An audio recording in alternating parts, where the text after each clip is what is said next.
मनीष जी, आप सुन पा रहे हैं मुझे और सुन पा रहे हैं, मैं आपको मुस्कुराते हुए देख रहा हूं, लेकिन मैं अंदाजा लगाने की कोशिश कर रहा हूं कि आपके मन में इस समय कौन कौन से भाव आ रहे होंगे। पहले यही बताइए, आपके मन में कौन कौन से भाव आ रहे हैं इस समय? मेरे मन में यही भाव आ रहे हैं कि अगर आज दिल्ली का चुनाव करा लें तो केजरीवाल जी के ऊपर जनता इतना प्यार लुटाएगी कि आप उम्मीद नहीं कर सकते। इन्होंने पूरी की पूरी कहानी सीबीआई और ईडी की कलम से मोदी जी ने लिखवाई थी कि केजरीवाल करप्ट है, मनीष सिसोदिया करप्ट है, आम आदमी पार्टी करप्ट है। पूरी की पूरी कहानी इन्होंने लिखाई और आज वो कहानी कोर्ट की कलम से झूठी साबित हो गई।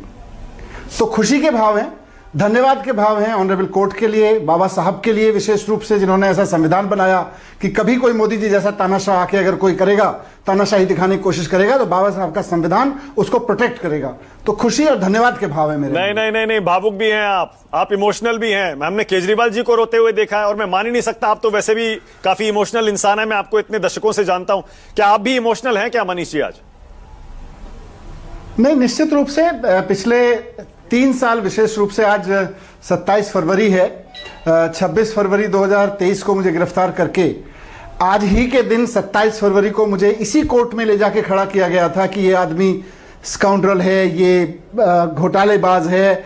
मैं तो सोचता था मेरा नाम लोग लें कि भाई शिक्षा में काम किया ऐसे व्यक्ति के रूप में, एक ईमानदार नेता के रूप में। इन्होंने घोटालेबाज है, षड्यंत्रकारी है, ऐसे ऐसे शब्द मेरे कानों में जाते थे तो दुख तो होता था। मैं भी इंसान हूं मानक, मेरे परिवार ने बहुत झेला, मेरी वाइफ बीमार रहती थी, मेरा बेटा अकेले अपने हॉस्टल के कमरे में रोता था बैठ के। तो ये सारे मोमेंट झेले हैं हम लोगों ने यार, पर ठीक है, सत्यमेव जयते। जब कोर्ट से निकले तब भी अरविंद जी भी भावुक थे, आप भी उस समय भावुक थे क्या? कैमरे पर वो रोक नहीं पाए अरविंद जी, देखा हमने रोते हुए उनको। नहीं, देखिए, मैंने कहा ना कि 3 साल पहले इसी अदालत में ले जाके हमको तरह तरह के ताने दिए गए, मेरे परिवार ने ताने झेले, मेरी वाइफ ने, मेरे बेटे ने बीमारी की हालत में ये सब झेला। घुट घुट के जीने का दौर तो था।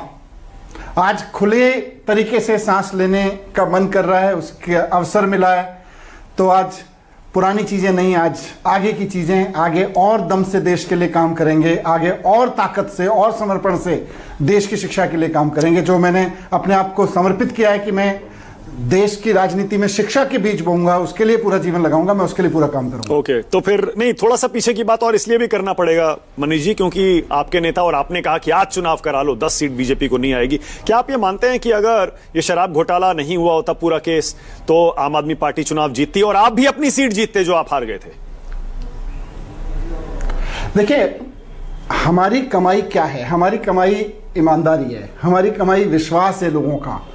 इन्होंने इसीलिए मोदी जी ने सारी झूठी कहानी लिखी, क्योंकि वो 2-3 चुनाव हारते जा रहे थे लगातार, ईमानदारी के आगे, काम के आगे ये चुनाव हारते जा रहे थे।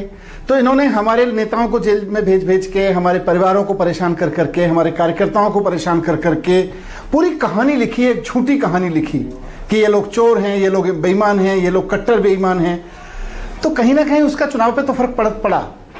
आज जनता के मन में ये साफ हो गया है कि ये कहानी झूठी थी। मोदी जी की कहानी, ईडी और सीबीआई की कहानी, ये सब झूठी थी। अरविंद केजरीवाल आज कोर्ट सर्टिफाइड ईमानदार हैं, कट्टर ईमानदार हैं। नहीं, ईडी का केस अभी बाकी है मनीष जी। सिर्फ आधी कहानी है ये कि सीबीआई का केस तो खत्म हो गया, लेकिन ईडी का केस बाकी है। देखिए, नहीं, ईडी का केस तो सीबीआई के बेस पे ही था ना। सीबीआई में करप्शन का आरोप लगा और फिर ईडी ने आरोप लगाया कि उस करप्शन में सो कॉल्ड मनी लॉन्ड्रिंग हुई, जो कि ना मनी था ना लॉन्ड्रिंग था। तो आज सीबीआई का केस खत्म होने से ईडी का केस टेक्निकली अब बचा नहीं है। हम कोर्ट में एप्लीकेशन लगाएंगे कि साहब, जब प्रेडिकेट ऑफेंस ही नहीं बचा, अगर इसको टेक्निकल भाषा में बात करें, तो कहानी तो सारी सीबीआई से बुनी ना। बाद में ईडी को इसलिए घुसाया गया क्योंकि ईडी के द्वारा अरेस्ट किए जाने पर जमानत मुश्किल होती है। ईडी का भी कोई केस नहीं बनता था, सीबीआई का भी नहीं बनता था। ईडी के केस में तो और ज्यादा चाहिए भाई, where is the money and where is the laundering. कहां कोई पैसा नहीं मिला, कोई लॉन्ड्रिंग की बात नहीं हुई। किसकी लॉन्ड्रिंग?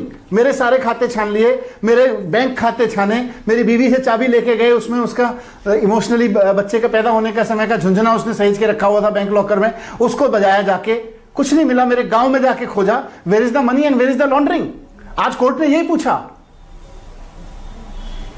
अच्छा, और अब तो क्योंकि मैं समझ रहा हूं कि अब कोर्ट से आपको क्लीन चिट मिल गई है, तो थोड़ा सा ये पॉलिटिकल आरोप है जिस पर खूब चर्चा हमने पिछले 1 साल में की है, उस पर बताइएगा मनीष, क्या वाकई दिल्ली चुनाव के बाद जो आम आदमी पार्टी के सारे बड़े नेता पंजाब चले गए, क्या आप मानते हैं कि ये भी एक स्ट्रैटेजी थी कि जब हमें कोर्ट से क्लीन चिट मिलेगी उसके बाद हम लौटेंगे और पूरे जोर से लौटेंगे, और वही दिन आज आया है क्या? देखिए मानक, मैं आपको फिर से बताता हूं कि हम भी आखिरकार हैं तो इंसान ही। ठीक है, हम राजनीति में, ठीक है, हम गलत के खिलाफ लड़ने के लिए आगे आए हैं, हम सिस्टम को क्लीन करने के लिए आगे आए हैं, हम एजुकेशन के जरिए भारत खड़ा करने के लिए आगे आए हैं, लेकिन हैं तो हम भी इंसान ही। अगर हमें कोई भ्रष्टाचारी बोलेगा, अगर हमें कोई जेल में डाल के रखेगा, हमारे परिवार को प्रताड़ित करेगा, तो दिल पे बोझ तो होता है, दिल में दुख तो होता है, घुट घुट के जीना तो बनता है। मैं बोल रहा हूं कि पिछले 3 साल मेरे लिए, मेरे परिवार के लिए, ठीक है, हम हिम्मत से खड़े रहे क्योंकि हमने प्रेरणा ली है दुनिया भर के लोगों से, अपने देश के अमर शहीदों से, सबसे प्रेरणा ली है। लेकिन 3 साल घुट घुट के जीने के भी साल थे। 3 साल इस बात के भी साल थे कि कभी तो वो दिन आएगा जिस दिन कहा जाएगा कि मनीष सिसोदिया बेईमान नहीं है। किसी दिन तो आके कोई कहेगा कि मनीष सिसोदिया के ऊपर लगाए गए आरोप झूठे हैं। आज वो दिन आया, आज वो दिन आया, और मैंने सुना अपने कानों से कि मनीष सिसोदिया ईमानदार हैं, अरविंद केजरीवाल ईमानदार हैं, आम आदमी पार्टी के ऊपर जितने आरोप लगाए गए नेताओं के ऊपर झूठे निकले हैं। तो अब उसके आगे मैं क्या बोलूं? नहीं, कोर्ट में बताइए ना क्या हुआ, बताइए ना, मैं सुनना चाहता हूं कि जब आप कोर्ट के अंदर गए तो क्या हुआ, क्या प्रोसीडिंग्स हुई, जज साहब ने क्या कहा? देखिए वो तो सब लोगों ने, आप लोगों ने देखा ही, लेकिन ऑनरेबल कोर्ट ने बोला कि मैंने सारे सबूत पढ़ लिए, सारी फाइलें पढ़ ली, सारे डॉक्यूमेंट्स पढ़ लिए, और सीबीआई ने जिन चीजों को छिपाने की कोशिश की मैंने वो भी पढ़ ली।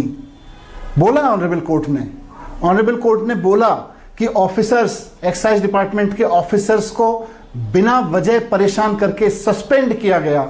यह बात भी ऑनरेबल कोर्ट ने बोली। ऑनरेबल कोर्ट ने बोली कि एक पॉलिसी मेकर को पॉलिसी बनाने की वजह से फर्जी तरीके से सजा दी गई है, फर्जी तरीके से जेल में रखा गया। ये सब चीजें कहीं ना कहीं आज के जो ऑनरेबल कोर्ट का जजमेंट आया है, ऑनरेबल कोर्ट ने बोला कि जो पॉलिसी बनी उसमें सारे प्रोसीजर फॉलो हुए, उसमें पॉलिसी ट्रांसपेरेंट तरीके से, इंक्लूसिव तरीके से बनाई गई थी। ये सारी चीजें कोर्ट ने बोला है कि मैंने फाइलों में पढ़ा है। इसीलिए ऑनरेबल कोर्ट ने कहा कि ये तो मामला जो सीबीआई ने कहानी बनाई है, मोदी जी के कहने पे बनाई है, निश्चित रूप से हम कह रहे हैं, तो ये कहानी पूरी की पूरी केवल ईडी और सीबीआई की कलम से जबरदस्ती लिखवाई गई कहानी है, इसमें कोई दम नहीं है। ठीक है, अब मैं डायरेक्टली आपसे पूछ रहा हूं, अब आपको जब क्लीन चिट मिल गई है, क्या दिल्ली में अब मनीष सिसोदिया ज्यादा दिखाई देंगे क्या? क्योंकि मनीष सिसोदिया तो दिल्ली की पॉलिटिक्स करते आए हैं। लोग कह रहे थे 1 साल से चुनाव हारने के बाद पंजाब शिफ्ट हो गई पूरी आम आदमी पार्टी, अब केजरीवाल, मनीष सिसोदिया, सब लोग दिल्ली में दिखेंगे क्या ज्यादा? देखिए, दिल्ली मेरी राजनीति का बेस है। मेरा ड्रीम है कि एक दिन इस देश के हर बच्चे को शानदार एजुकेशन मिले। उसके लिए पार्टी मेरी जहां ड्यूटी लगाएगी, मुझे पंजाब में ड्यूटी दी हुई है, मैं पंजाब में ड्यूटी करूंगा। पंजाब का चुनाव हो जाएगा तो वापस दिल्ली आके दिल्ली के काम करूंगा, दिल्ली के लोगों के बीच रहूंगा। लेकिन निश्चित रूप से अभी तो मेरी ड्यूटी पार्टी ने पंजाब में लगाई हुई है, तो पंजाब के स्कूल अच्छे चलें, मेरी पूरी पार्टी पंजाब के लिए काम करे, पंजाब के लोगों की सेवा करे ठीक से, ये इसमें मैं लगा हुआ हूं। ठीक है, अब एक आखिरी सवाल मनीष भाई, और ये थोड़ा कड़वा सवाल है, मुझे पूछना पड़ेगा, लेकिन क्योंकि आप राजनीति में हैं इसके लिए तो आपको हमेशा तैयार रहना चाहिए। कांग्रेस पार्टी कह रही है कि जो आज आपके साथ हो रहा है वही आपने कांग्रेस पार्टी के साथ 3-4 साल तक किया। कांग्रेस पार्टी पर झूठे आरोप लगाए, उनको सत्ता से बाहर करवाया, आखिरकार उनके भी 2G और सारे के सारे घोटाले में कोर्ट से सारे आरोपी बरी हो गए। यानी ये घूम फिरकर कर्म है आपका जो वापस आपके पास आ रहा है। जवाब दीजिए। देखिए, कांग्रेस के सुर में बीजेपी के सुर मिलते हैं, बीजेपी के सुर में कांग्रेस के मिलते हैं, दोनों मिलकर आम आदमी पार्टी को गाली देते हैं। मैं दोनों से कहना चाहता हूं कि भाई, आपको जब जब मौका मिलता है थोड़ा देश के स्कूलों के बारे में सोच लो, आपकी भी कई राज्यों में सरकार है, बीजेपी की कई राज्यों में सरकार है, देश में सरकार है बीजेपी की। इस देश को स्कूलों की जरूरत है, इस देश को अस्पतालों की जरूरत है, इस देश को नौकरियों की जरूरत है, इस देश के व्यापारियों को ऐसे अवसरों की जरूरत है कि वो ईमानदारी से वो व्यापार करके आगे बढ़ सकें। उस पर बात नहीं कर रहे हो। मनीष सिसोदिया, अरविंद केजरीवाल, मनीष सिसोदिया इसी साइकिल में घूम रहे हो। आगे बढ़ो। देश देख रहा है कि देश को ऐसे नेता चाहिए जो स्कूलों पे बात कर सके। नहीं, वो ये कह रहे हैं, कांग्रेस पार्टी ये कह रही है, मनीष भाई वो ये कह रही है कि बीजेपी ने जानबूझकर आम आदमी पार्टी के नेताओं को शराब घोटाले से छुड़वा दिया क्योंकि पंजाब का, गुजरात का चुनाव आ रहा है। अब बीजेपी के साथ मिले हुए हैं आप लोग, उनकी बी टीम है। तो वो फिर इसका मतलब वो अच्छे से जानते हैं कि सोनिया गांधी जी, रॉबर्ट वाड्रा जी, राहुल गांधी जी, इन सबको बाहर किस लिए रखा गया है? क्या बीजेपी की साठगांठ है उनसे? Okay, Manish Sisodia, thank you. राष्ट्र की बात में आने के लिए बहुत बहुत धन्यवाद आपका। बहुत बहुत धन्यवाद। Thank you so much, thank you. अब जरा